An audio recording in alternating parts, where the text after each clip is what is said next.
He made $1 million shot and they didn't want to pay him. You see this guy right here? This is Don Calhoun. He's a big Bulls fan, and he's about to do something that will change his entire life. Look at this. Oh, shit! $1 million? That young man being hugged has just won $1 million here at Chicago Stadium. Don just hit a shot from 80 feet out. That's fucking crazy. A 3/4 court shot.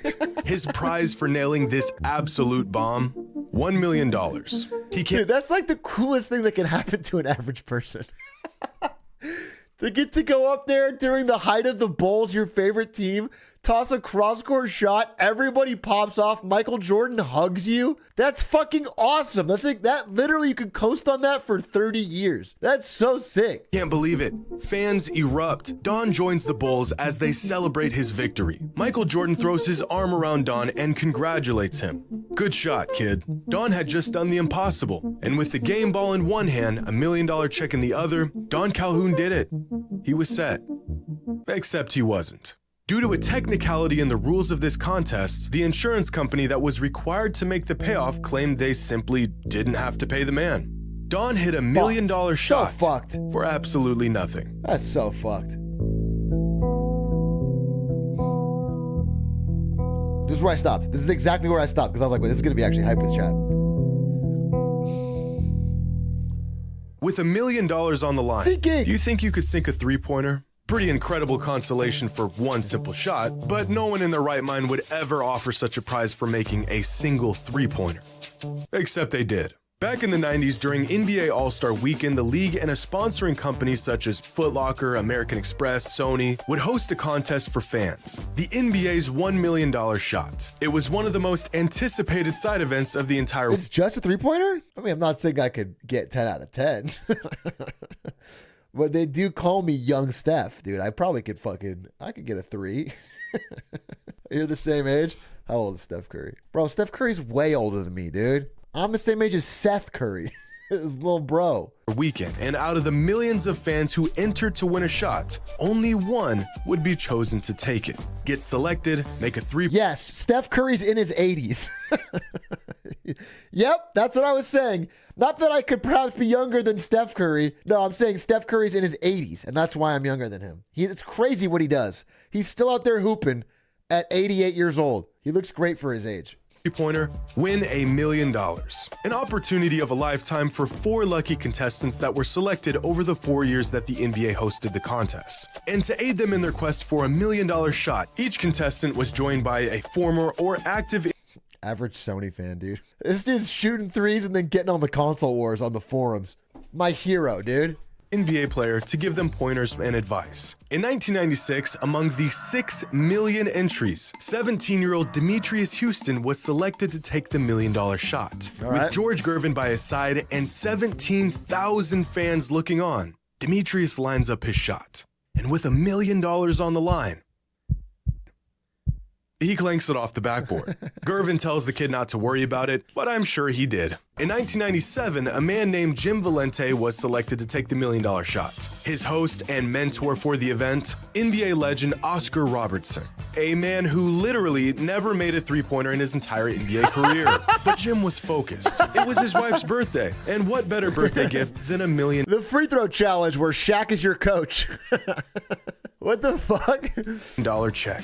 So Jim steps up to the line. He's ready. The ways in which he'll spend $1 million already racing through his mind. I'll get that Corvette I've always wanted. That'd sure look good in a Rolex. We could really use a new deck out back. Maybe I'll get a boat. Or maybe you'll get nothing. After the shot, Craig Sager asks Jim about his experience. $1 million. Gone. What went wrong, Jim? Give us some insight. How did you feel at the time? What went wrong? I think I just pushed it a little bit right. What do you want him to say? It's not that deep or poignant. I don't think all the people are like, man, I had it in my hands. Nobody expects to make it. Nobody's like, no, my $1 million. It was right there with me. I mean, you're just assuming you're not going to make it. If you make it, it's fucking funny. In In 1998, a contestant named Sol Holkman was selected to take the shot. And for the first time in the contest history, a contestant actually hit the rim. Another year, another $1 million miss. But of all these $1 million shot events, none managed to top the one that started it all in 1995. The contestant that was chosen, 16-year-old Mike Hoben. For weeks leading up to the contest, Mike spent 2 hours a day, every day, shooting three-pointers. Accompanied by all-star Dan Marley, Mike was locked in. Going through the most meticulous shooting routine you'll ever see in your life, Mike prepares his shot by, quote, becoming one with the basket. At this point, I wouldn't be surprised if he pulled a microscope out and studied the hoop to better his odds. Now he's taking phantom shots. His routine is becoming more unhinged by the second, but it works for him. Friends and family look on, watching him live on TV, ready to witness history unfold. Mike is ready. The pressure's got to be lines crazy. up the shot. You only get one shot. And misses the rim by 2 feet. An airball. The poor kid is devastated. Friends and family are stunned. All the while, the commentator of the event... That's so much pressure. That's so much pressure. You got your whole fucking friends and family watching in a crowd. You get one shot, no warm-up with the ball. Doing his best to help, but instead just pours on a slew of more disappointment in the process. So young Mike Hoben has missed his shot at $1 million. The good news is, though, he doesn't win money, doesn't become a pro, and his college scholarship hopes stay alive. He'll go back to be the post-up player for his junior varsity team. After the shot, Sager interviews the kid, where he has the bright idea of just... That's rude. The kid's 16, bro. Relax. Jesus Christ. Just asking for one more shot. I wasn't really in that zone I wanted to be in, but, you know, one more shot. You would like one more shot, wouldn't you? Man, I would love another shot. You'd like one more shot, wouldn't you? Mike never got another shot. Oh. I was like, wait.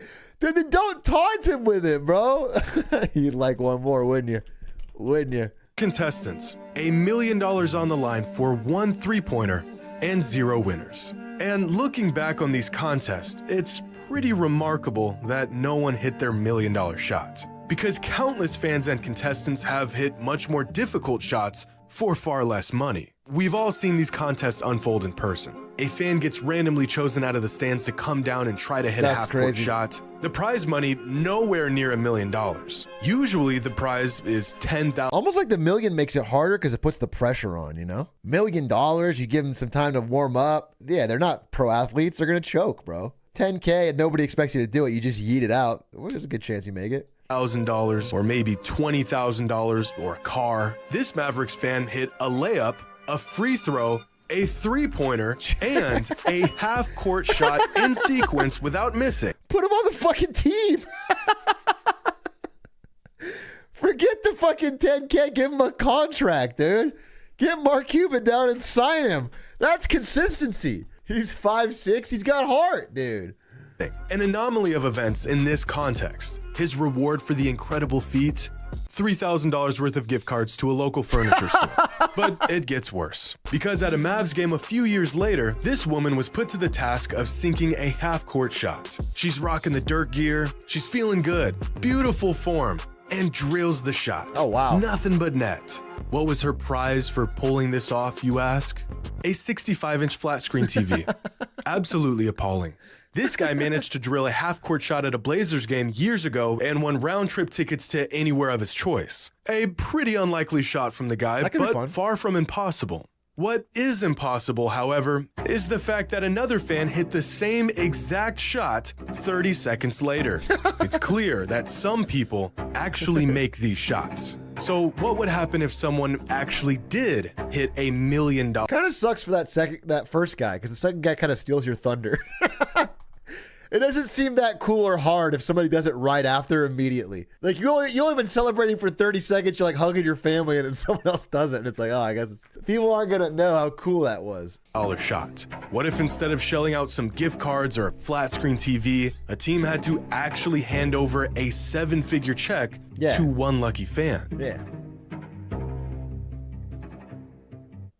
It's April 14th, 1993. The Bulls are facing the Heat in Chicago. The Bulls are on a roll coming into the matchup on a 3-game win streak. By halftime, Chicago is up by 14. Jordan is killing the Heat, 22 points in the first half. It's a great time for home fans as usual, but the real spectacle is about to take place. Throughout the 93 season, the Bulls hosted a promotion for their fans. Among the 18,000 fans in attendance for any given home game, one lucky individual would be chosen to shoot a 3/4 court shot to win $1 million.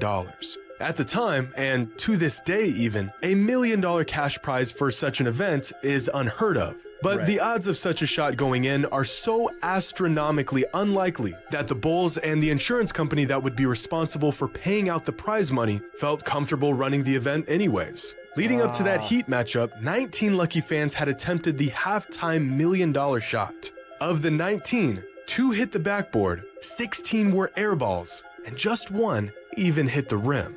An estimate of a fan chosen at random hitting this shot, less than 1%. And so a member of the Bulls organization... Less than 1% though, that means like around every 100 times. Unless it's way under, unless it's 0.0001. You know what I'm saying? If it's just around 1%, you're going to be doing this, every season. Yeah, it's like once every 3 years, assuming it's around 1. Yeah, but if it's like less than 0.5%, they would have said that. So I'm assuming it's between like 0.5% and 1%. Went into the crowd and selected a 23-year-old local by the name of Don Calhoun. The reason for selecting him? His shoes wouldn't scuff up the floor. Hopeful, but understanding the slim odds that he faced, Don walked down to the court and prepared to take his shot. A fun half. If you're worried about losing the $1 million, don't pick the one fan who's got basketball shoes. If you want to be sure you're not going to pick somebody that can hoop, then don't skimp out on the scuffed floor. Halftime gimmick, something to keep the fans involved. They just slapped $1 million on there to get everyone excited, but no one will ever hit the shot anyways. Chris Hammond, vice president of SCA Promotions, a leader in the promotional contest industry, looks back on the shot saying, "The perfect contest is like the most tempting carnival game. Just feasible enough to make people think they can do it while actually being extremely difficult. You could have Steph Curry out there and still make money." Well, Mr. Hammond, it's time to pay up. That doesn't make sense though, because you don't profit on this. The fan either wins $1 million or you win $0. There's no, the fan doesn't pay you for attempts. You know what I'm saying? So no, you couldn't make money if Steph Curry's out there because he's going to make a couple of them and you're going to lose $2 million and they don't, oh, the insurance premium. Wait, Hammond's with the insurance company, not with he's with the promotions. No, promotions is the insurance. Okay, you're right. He gets the insurance premium. I see what you're saying. They make some small amount and then okay. $1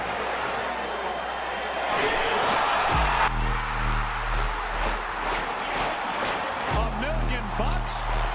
Well, that young man, how about that, Hammond? How about that? Here at Chicago Stadium.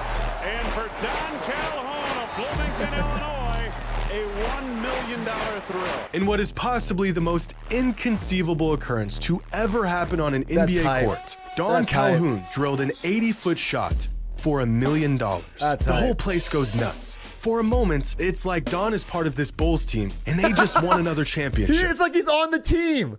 Damn, that's so cool. I can't believe they screwed him. He better get his money. I hope this video ends positively. Even the ref of the game comes over to congratulate him. The man just did the impossible. $1 million. That's more than half the guys on this roster made that year. And with the job complete, Don heads over to... Damn, I forgot the salaries for Samoa. That's actually a hype, dude. You actually get to look at the team. I made 5x your salary, bitch. Put me on the team. To snap a photo with the check in one hand and the game ball in the other. He did it. Bro, once you hand him the fucking check, it's over. He should be allowed to cash it. At least that's what he thought. See, these promotions are combed through meticulously by some of the best lawyers money can buy. The rules and restrictions are tight. Break one of them and you can kiss those winnings goodbye.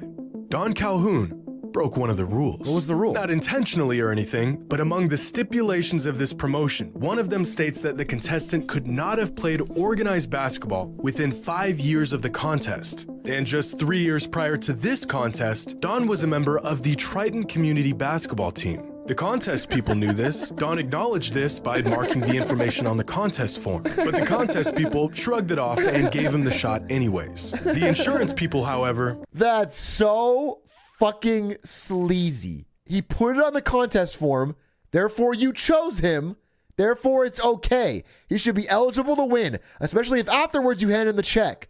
That's sleazy. Also, community college ball does not, like, professional fucking... In the spirit of how this is written, he is not in violation. Did not. To them, it was a clear breach of the rules. Don should have never been selected in the first place. And so the insurance company of the event disqualified Don out of his shot and out of his $1 million. When news broke that the now local legend would not be receiving his money, fans were livid. As reports on the event grew, fan outrage grew with it. And within a week, the Bulls organization was under so much local pressure that they held a press conference announcing that they actually had a change of heart and they would pay up. Let's go! A very strange and inexplicable decision considering their stance just a few days prior. Don's $1 million split into 20 payments over the next 20 years. His first check for $50,000 was sent out that week. Technically, rules were broken, but Don was getting paid, and he had no idea how or why. A year after his miraculous shot, Don heard that Michael Jordan would be in the area for one of his son's basketball games. A perfect opportunity for Don to get his $1 million game ball signed. So Don pulled up to the game in search of Michael, but with security flocking the NBA star, no fans were getting anywhere near him. But Don wasn't just an ordinary fan. He's the guy who hit the $1 million shot. Jordan recognized him in the stands and had security bring him over after the game. Oh, that's fucking With his awesome. ball in hand, hoping to get an autograph, Don approached Michael. But MJ didn't call him over to give him an autograph. Instead, he had to ask Don a question. Did you get your money? A year after the Bulls had their change of heart and decided to pay him his money, Don finally got an answer why. Turns out the insurance company wasn't the one who paid Don. They never intended to. After hearing about what the insurance company was trying to pull, Michael Jordan, along with other players on the Bulls, told ownership they needed to pay up. And so the organization did, out of their own pockets. Legally, the parties involved were within their rights to void the payments altogether, but Michael felt like what they were doing wasn't right. And so he made it right. That's my goat, bro. That's my goat. That's fucking awesome. Damn. He had no reason to do that. That's goat behavior. I'm glad this guy got his money. It's so fucked to insurance fucking squirrel out the fucking money that's obviously owed to the guy. If it wasn't for Michael approaching ownership and demanding they pay Don his money, he would have never seen a cent of that $1 million. So it turns out that even if it was for a brief moment, Don Calhoun was a part of the Bulls. Seeking nothing in return, Michael and the rest of the players looked out for Don. Oh, and that autograph Don wanted, a couple weeks later, he got that too. Sheesh. So what happens if someone actually makes one of those inconceivable $1 million shots? Well, one way or another, they get paid. That was a great video. Rarely does it have a happy ending like that. That's awesome. Good shit. Obviously a big Michael Jordan fan after watching, especially Last Dance, but it's cool to see the side of him other than just the hyper competitive. You know, that's a nice thing to do. It's just good for the sport too. I mean, you know what I'm saying? All future contests like that would be tainted forever. When the guy wins and it changes his life, it makes everyone excited. It makes more stakes for the future ones.